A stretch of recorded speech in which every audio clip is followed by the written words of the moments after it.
Hello everyone. In our today's class, let us begin with the new chapter Negotiable Instrument. So in this particular chapter, we will be studying the Negotiable Instrument Act 1881. So if it is your MCQ examination type, you might expect the question, when was the Negotiable Instrument Act passed? Okay, so it was passed in the year 1881 and it came into force in the year 1882. So it is, this particular chapter is all about negotiable instruments, and this negotiable instrument act, it is applicable throughout India. Okay, there are certain acts which are not applicable throughout India. It is only applicable to all the states except Jammu and Kashmir. But say a negotiable instrument act, it is applicable throughout India. Okay, so we'll try to understand the meaning of negotiable instruments. Negotiable instruments are the documents which have money value that can be transferred from one person to another person. Okay, so when I say here negotiable instruments, it is made up of two words. Okay, one is negotiable. So the basic meaning of the word negotiable means what? To transfer. Okay, negotiable means what? Transfer. So negotiable instrument. Now what is this instrument?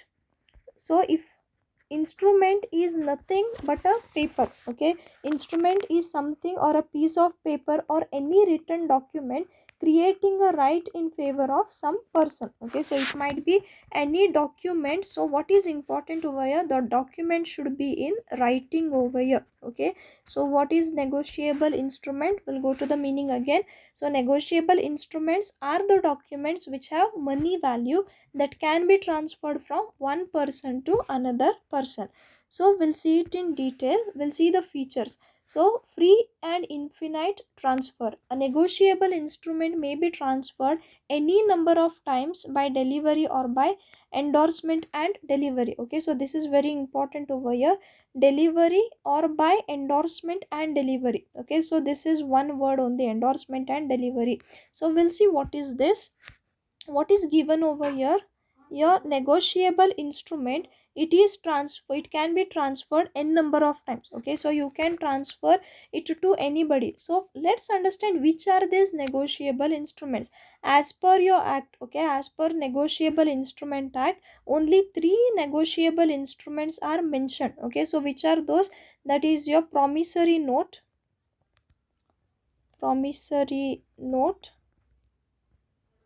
bills of exchange, which is also known as bills, and one more is your check. Okay, so three negotiable instruments are mentioned in the act. Okay, so now we will see this particular thing over here. So as I have told you, promissory note, so common one, all of us are familiar with check. Okay, so we'll try to understand what is this infinite transfer. Now there is Mr. A. Okay, Mr. A, and there is Mr. B. Okay, so Mr. A gives a check of rupees 10,000 to B. Okay, so Mr. A is giving rupees 10,000 to Mr. B. Now there is Mr.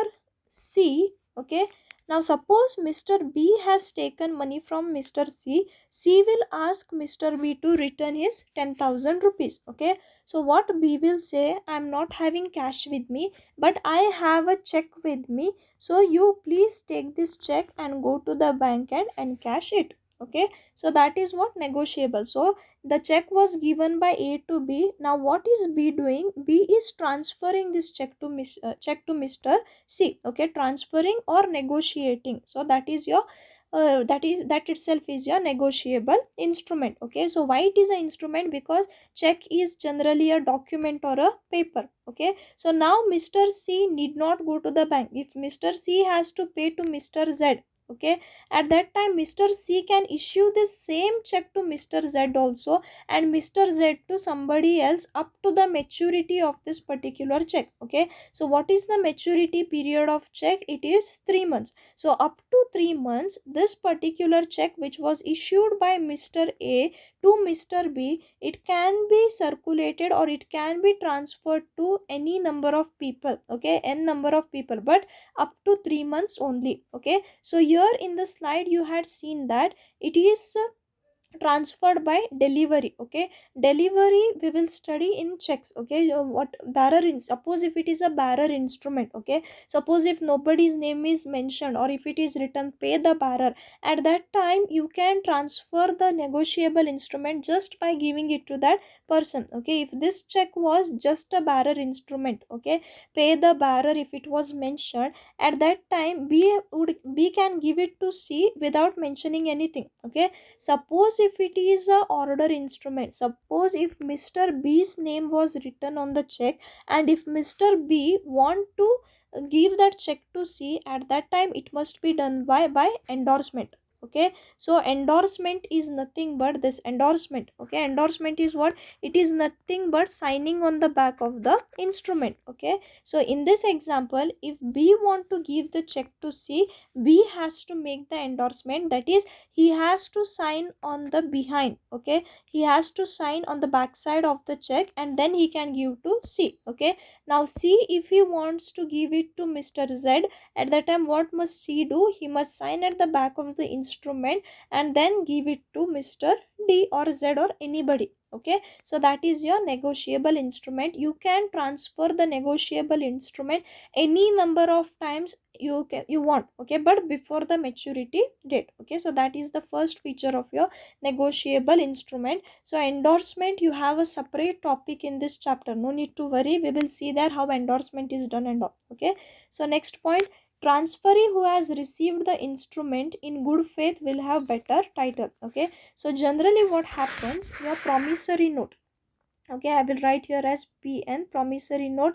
There are bills and there is check. Okay, so your promissory note, what happens, there is a person who is going to write the notes. Okay, that is there is a person who is going to receive the notes, and there is a person who is going to pay the amount mentioned in the note. Okay, and here your bills of exchange. Okay, there is a person who is going to pay the bill, and there is a person who is going to return the receive the bill. Okay, so the one who wants to pay the bill, in his books of account it will be mentioned as what? Bills payable. Okay, bills payable. And the one who has to receive the bill, in his books of account it will be mentioned as what? Bills receivable.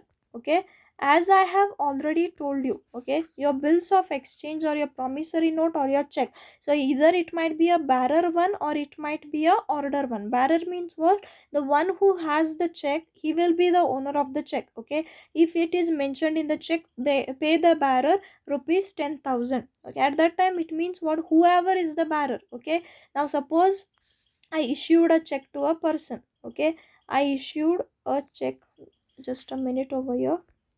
Okay, I issued a check to Mr.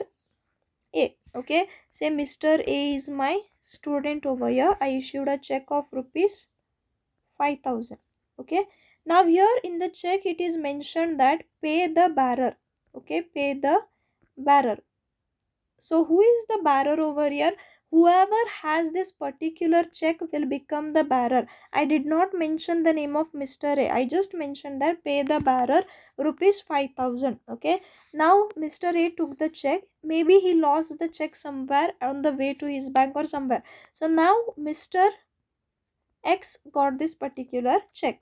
Okay, now what happens, Mr. X, even he can go to the bank and encash this particular check. Okay, now Mr. X, was he the rightful owner of the check? He was not the rightful owner of the check. Actually I had issued the check to whom?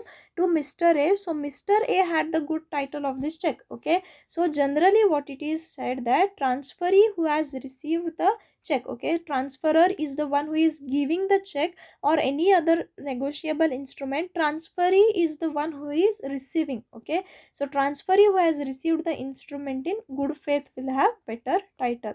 Next one, it is unconditional promise or order to pay. See, your negotiable instrument, it might be your bills of exchange, it might be your check or your promissory note.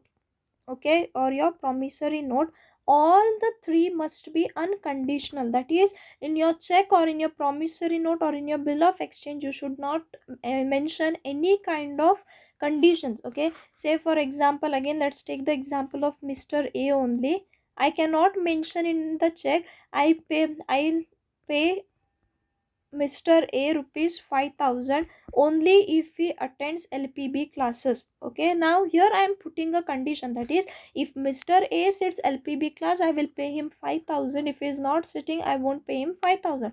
So such conditions are not entertained in your negotiable instruments. Okay, so whatever the instruments it may be, so it might be your bills of exchange or your promissory note, or it might be your check, so it must be unconditional, no condition should be mentioned. Okay, so now you might take some other conditions also. Okay, I will pay a rupees 5,000 if he comes first in the class. Okay, so that what here I'm stating a condition, so that won't be a negotiable instrument.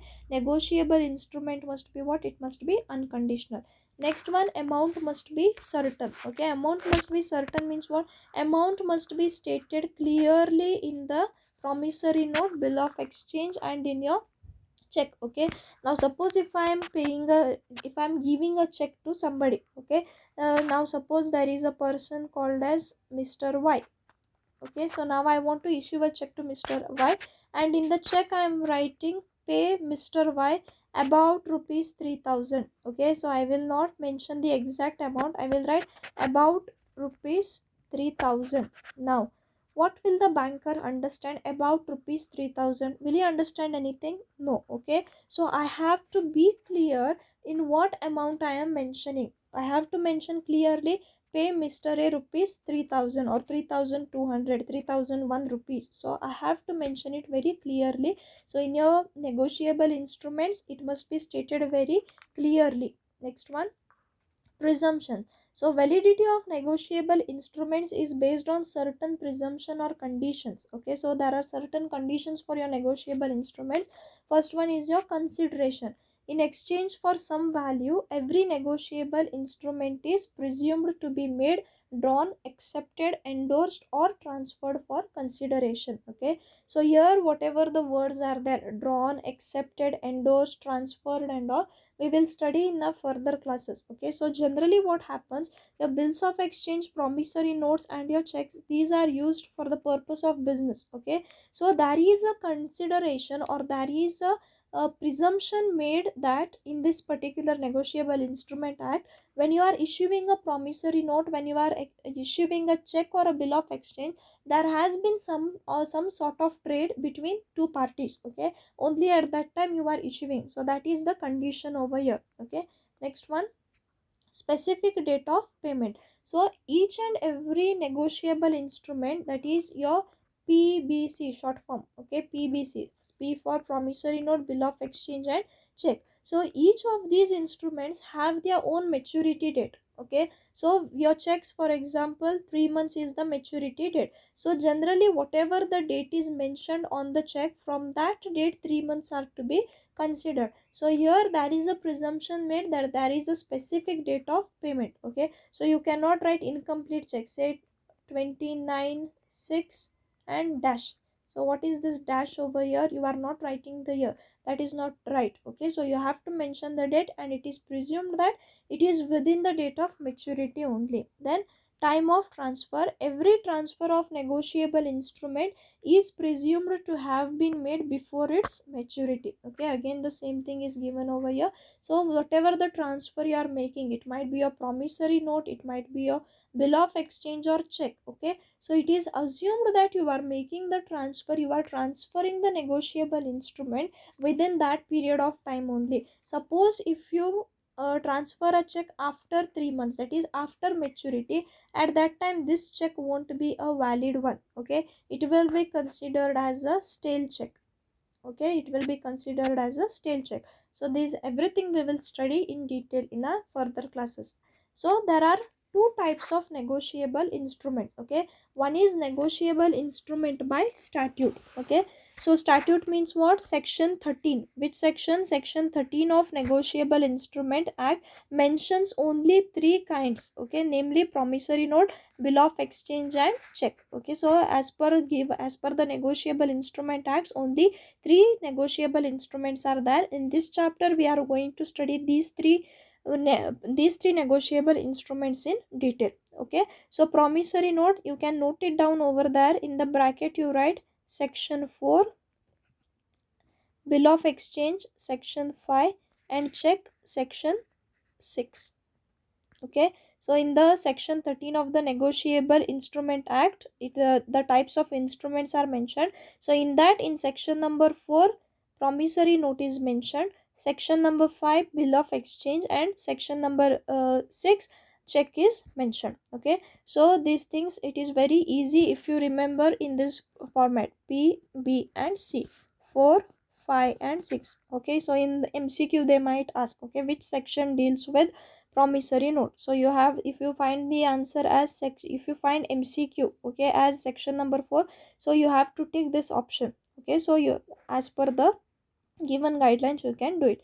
Next comes negotiable by custom or usage. So there are certain other instruments which have acquired the characteristics of negotiability by the usage or custom. Okay, so though the act speaks of only three types of negotiable instrument, but it does consider other instrument from being treated as negotiable instrument. Okay, provided certain instruments, they possess the characteristic of negotiable instrument also. Okay, for example, government promissory notes, dividend warrant, bearer debentures, pay orders. Okay, so these have the qualities of negotiable instruments, but these are not specifically mentioned in the Negotiable Instrument Act 1881. Okay, so in this chapter we will study PBC in detail. Okay, so this much is sufficient for the day. If you are having any doubts and queries, you can ask me only relating to the subject. Thank you. Have a nice day.